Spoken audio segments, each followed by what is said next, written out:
Gangster Big Bull Sanjay Dutt ఇండియాతో పాటు ఇతర దేశాల్లో డ్రగ్స్ ఇతర మాఫియా వ్యవహారాలు లండన్ నుంచి కంట్రోల్ చేస్తూ ఉంటాడు.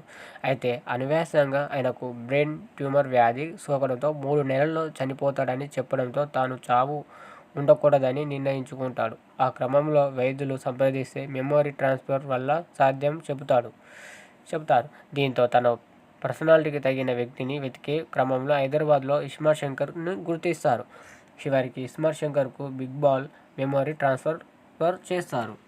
ISmart Shankar Big Bull gang ఎందుకు టార్గెట్ చేస్తారు? మెమొరీ ట్రాన్స్ఫర్ ఏ పరిస్థితుల్లో శంకర్ ఒప్పుకుంటాడు? మెమొరీ ట్రాన్స్ఫర్ తర్వాత శంకర్కి ఏం జరుగుతుంది? శంకర్ పన్నిన ప్లాన్లో బిగ్ బాల్ ఎలా ఇరుక్కుంటాడు?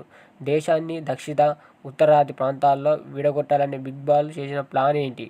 శంకర్ బిగ్ బాల్ మెమొరీని ఎలా మెసేజ్ చేశాడు? రా ఏజెన్సీ ఎందుకు ఇస్మార్ట్ శంకర్ కోసం గాలిస్తుంది? జన్నత్ అనే కావ్య దంపత్ లవ్ ట్రాక్లో ఎలా సాగింది? మెమొరీ ట్రాన్స్ఫర్ తర్వాత శంకర్ కాపాడుకునేందుకు జన్నత ఎలా ప్రయత్నిస్తుంది? అసలు జన్నత్ ఎవరు? ఢిల్లీ నుంచి హైదరాబాద్కు జన్నత్ ఎందుకు వచ్చింది? అనే ప్రశ్నలకు సమాధానమే డబుల్ ఇస్మార్ట్ సినిమా కథ. శంకర్ తల్లి కొడుకుల సెంటిమెంట్తో కథను ఎమోషనల్ మొదలుపెట్టి పూరి జగన్నాథ్ వెంటనే సంజయ్ దత్ బిగ్ బాల్ పాత్రను ఎంట్రీ చేసి ఆలస్యం చేయకుండా కథలోకి వెళ్ళడం వరకు బాగుంది. ఒకేసారి ఇస్మార్ట్ శంకర్, జన్నత్ క్యారెక్టర్లు పరిచయం చేసి ఆ క్యారెక్టర్ మధ్య క్రైమ్ బాగానే పండించాడు. కథ సరైన ట్రాక్లో వెళ్ళనుందే భావిస్తున్న తరుణంలో బొక్క అలియాస్ ఆలీ క్యారెక్టర్ను ఇంట్రడ్యూస్ చేసి అప్పటి వరకు గ్రిప్గా సాగుతున్న స్టోరీని సస్పెండ్ చేశారనే ఫీలింగ్ కలిగించాడు. శంకర్ బిగ్ బాల్ ఎపిసోడ్ బాగానే ఉన్నాయనిపించినా మధ్య మధ్యలో ఆలీ ఇచ్చే సినిమా ఫేవరెట్ నాశనం చేశాడనిపిస్తుంది. ఇస్మార్ట్ శంకర్ రామ్ పోతినేని మరోసారి క్యారెక్టర్లో చక్కగా ఒదిగిపోయాడు. డబుల్ మాస్తో అందరినీ అలరించాడు. బాడీ కటౌట్, క్యారెక్టర్ యాక్టింగ్ పర్ఫెక్ట్గా కొనసాగించాడు. కొన్ని సన్నివేశాల్లో ఊర మాస్ ఎలివేషన్లు చెరగొట్టాడు. ఇలాంటి క్యారెక్టర్ ఇల్వాన్ అవుతాడని మరోసారి రామ్ నిరూపించుకున్నాడు. ఇక కావ్య థాపర్ కేవలం గ్లామర్కి పరిమితం కాకుండా పర్సనల్ ఫోకస్ ఉన్న పాత్రలను మెప్పించింది. ఇక బిగ్ బాల్గా సంజయ్ దత్ ఇప్పటికే తన రెస్పాన్స్ను అదిరికొట్టాడు. ఇంకా బెటర్గా ఆయన క్యారెక్టర్ డిజైన్ చేసి ఉంటే బాగుంటుందని అనిపిస్తుంది. ఆలీ బొక్కే క్యారెక్టర్ గెటప్లో బాగా చేశాడు. లుక్, బాడీ లాంగ్వేజ్ బాగుంది. కానీ ఈ సినిమాకు ఆయన పాత్ర ఎలాంటి పరిస్థితుల్లో సరిపోదనిపిస్తుంది. ఇక మిగతా పాత్రలో నటించిన వారు పర్వాలేదనిపించారు.